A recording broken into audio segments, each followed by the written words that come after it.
Tu commences à connaître la chanson? On affiche un commentaire grossophobe pour faire du contenu sur son dos, gagner en visibilité et débloquer la monétisation TikTok.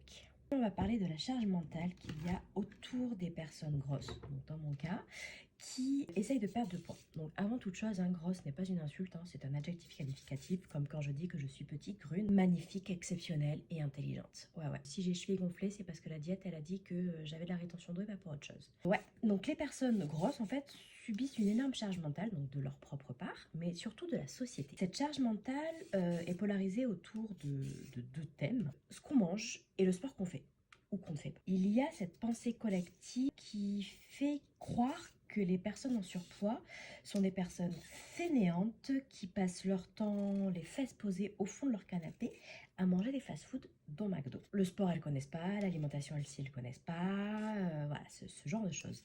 Sauf que c'est faux. Laisse-moi t'expliquer pourquoi. Les personnes en surpoids sont des personnes qui, à un moment donné de leur vie, ont rencontré des difficultés. Les difficultés peuvent être diverses et variées. Dans mon cas, je pense que je l'ai déjà expliqué un certain nombre de fois, ça a été la dépression combinée à des crises d'angoisse et de l'hyperphagie. Cet épisode malheureux m'a fait complètement perdre ma confiance en moi, j'ai perdu mes repères vis-à-vis du sport et de l'alimentation et je suis rentrée dans un cercle infernal de prise de poids. Aujourd'hui, ça va beaucoup mieux. Et aujourd'hui, je suis donc dans un processus de perte de poids. Mais les gens, juste en s'arrêtant sur mon physique, s'imaginent que je suis juste une personne fainéante qui ne fait pas de sport et qui mange n'importe comment. C'est pourquoi il y a vraiment une très grosse charge mentale sur les personnes en surpoids, dans le sens où on ne les croit pas quand elles disent qu'elles mangent bien et qu'elles font du sport. On les accuse de mentir, on les accuse de cacher des McDo sous leur lit, alors que pas du tout en fait. Personnellement, je pense que je mange mieux et que je fais beaucoup plus de sport que cette personne ultra intelligente qui a laissé ce commentaire. Comme tu peux le voir, là je suis en maillot de bain, donc je me prépare pour mon deuxième entraînement de natation avec le club de triathlon de la semaine.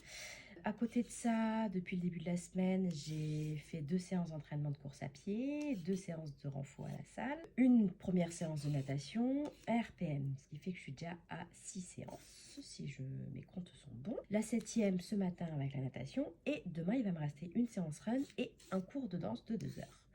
Autant dire que je tourne à 10-12 heures d'entraînement dans la semaine. Et encore, j'ai un tout petit volume de course à pied en ce moment, parce que je reprends les bases pour diverses raisons. Et surtout, j'ai pas encore réintroduit mes sorties vélo outdoor, qui sont en général un minimum de 3-4 heures.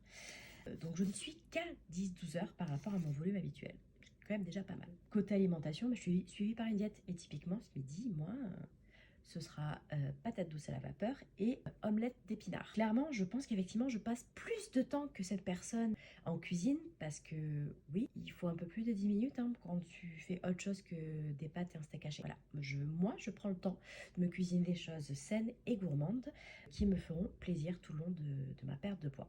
Perte de poids qui fonctionne plutôt bien, puisque ça fait 3 mois que je suis suivie par une nouvelle diététicienne et que ma masse musculaire augmente et à côté, ma masse grasse et ma rétention d'eau diminue, donc je suis personnellement sur le bon chemin, contrairement à cette personne qui ne fait que s'enfoncer dans les profondeurs abyssales de sa bêtise. Bon courage à toi si tu subis cette charge mentale. Chacun a son propre chemin et ne laisse pas ces gens bêtes, stupides, méprisables se transformer en obstacle sur ton chemin à toi. Je sais que tu fais du sport.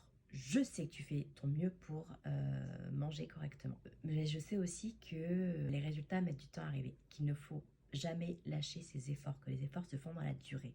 Donc courage, n'hésite pas à laisser en commentaire un exemple de la charge mentale que tu subis, histoire que les gens qui ne sont pas dans la situation se rendent compte d'à quel point de simples paroles peuvent vraiment nous heurter et nous mettre en difficulté.